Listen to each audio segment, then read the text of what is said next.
Welcome to our channel. Tidak banyak yang tahu dan tanpa disadari, kehidupan sehari-hari yang kita jalani nyatanya dikendalikan, alias dikontrol oleh berbagai perusahaan besar.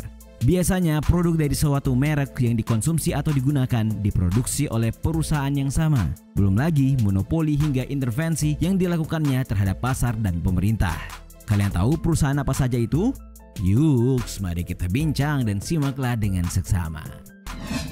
Tapi sebelum lanjut, kami ingatkan kembali untuk subscribe channel ini dan aktifkan lonceng notifikasi kamu untuk mendapatkan video edukatif dari Data Fakta.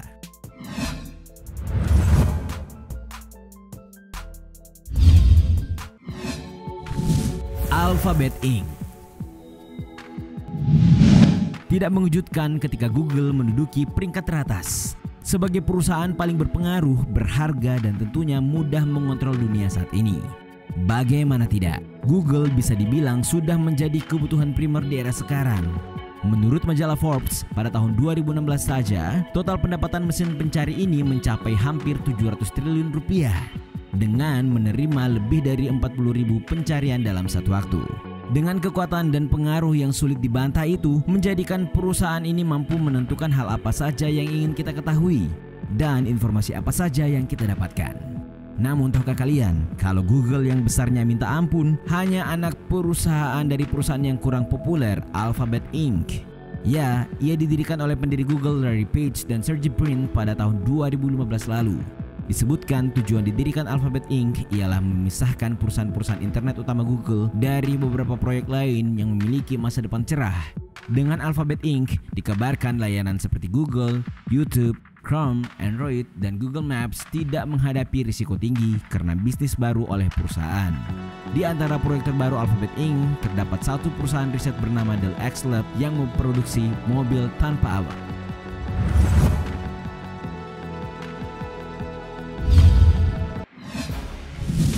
The Federal Reserve atau The Fed. Pernahkah kalian mendengar Federal Reserve atau The Fed? Kalau belum, simaklah ini baik-baik.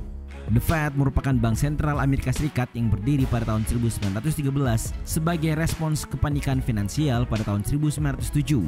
Selama puluhan tahun, The Fed memainkan peran dominan sebagai pencetak uang dolar Amerika Serikat, mata uang yang digunakan sebagai salah satu alat transaksi resmi dalam perdagangan internasional.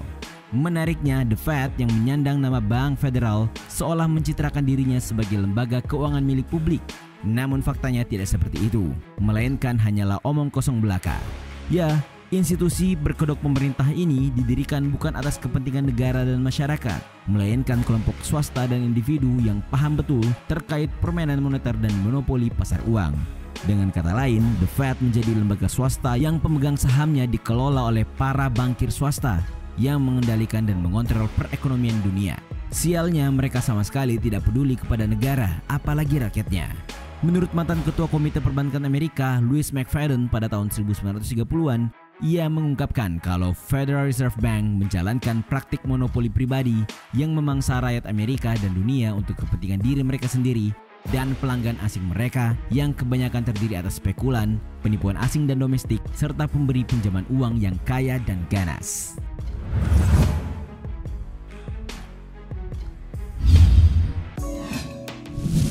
Industrial and Commercial Bank of China atau ICBC. Dari namanya kita sudah bisa tahu perusahaan satu ini berbasis di mana. Sejatinya, bank merupakan entitas yang sepenuhnya bertanggung jawab dalam menstabilkan ekonomi yang mencakup seluruh aspek kehidupan. Namun kenyataannya jauh panggang dari api. Ya, diketahui bank komersil yang didirikan pada 1 Januari 1984 ini lebih gila lagi.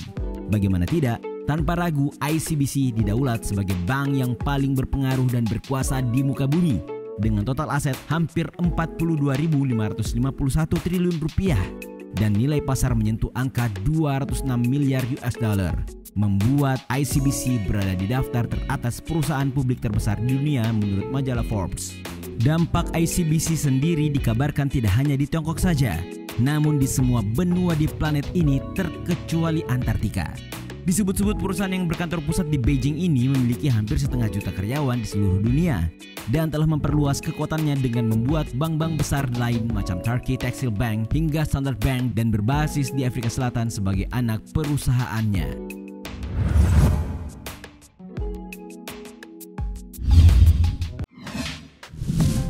Pearson PLC.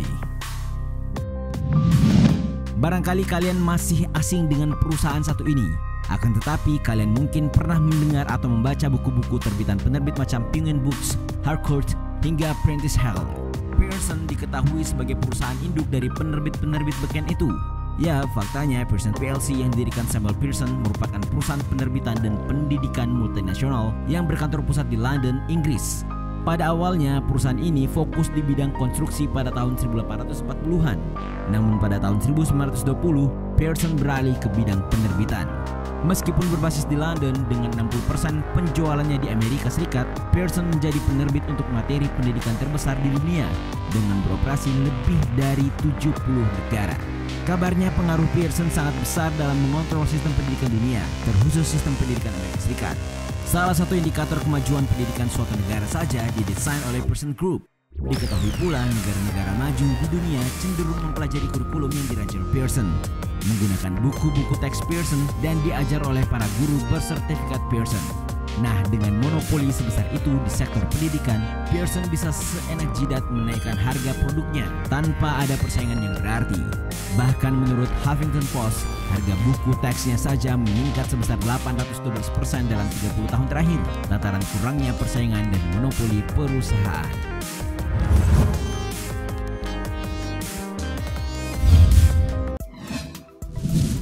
Pfizer. Kalau di sektor kesehatan, perusahaan ini diketahui sebagai rajanya.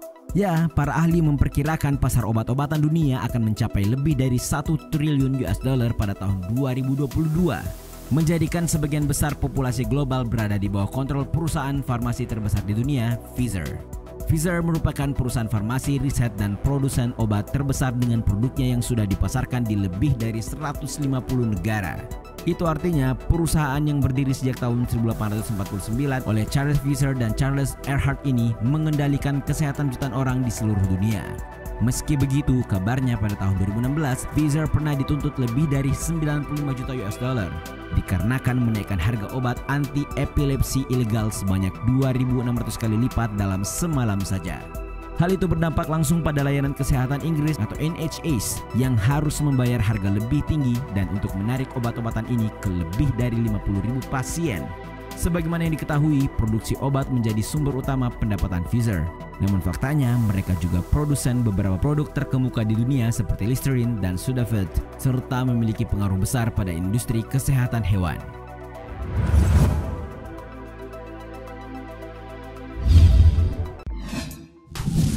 Quanta Computer Inc. Kalau tadi perusahaan yang menguasai dunia di sektor kesehatan, nah yang ini sebuah perusahaan yang mengontrol dunia lewat berbagai produk laptop. Kalian mungkin tahu ya, masyarakat kita umumnya seringkali mendapati persaingan antara PC dan Mac sebagai yang terbesar di era teknologi komputer saat ini. Karena itu, dalam masalah membeli laptop, banyak orang yang setia pada merek yang akrab dengan mereka. Namun faktanya tidak banyak yang tahu kalau ternyata laptop-laptop bermerek seperti Apple, Lenovo, Acer, Alienware, Fujitsu, Dell, HP, Sony, NEC, Mac, hingga Toshiba dan masih banyak lagi diproduksi oleh perusahaan yang sama, yaitu Quanta Computer Inc.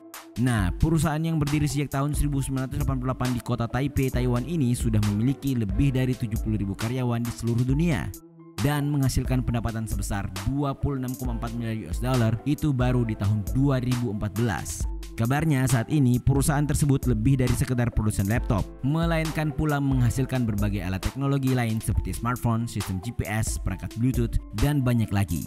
Bahkan pada tahun 2011 silam, Quanta Computer Inc. telah bermitra dengan Facebook sebagai bagian proyek komputasi terbuka yang bertujuan menghasilkan server ruang penyimpanan dan desain perangkat keras sebagai pusat data. Itulah beberapa perusahaan yang disebut-sebut mampu mengendalikan hingga mengontrol dunia melalui produk-produknya. Kalian tahu perusahaan lain? Beritahu kami di kolom komentar ya.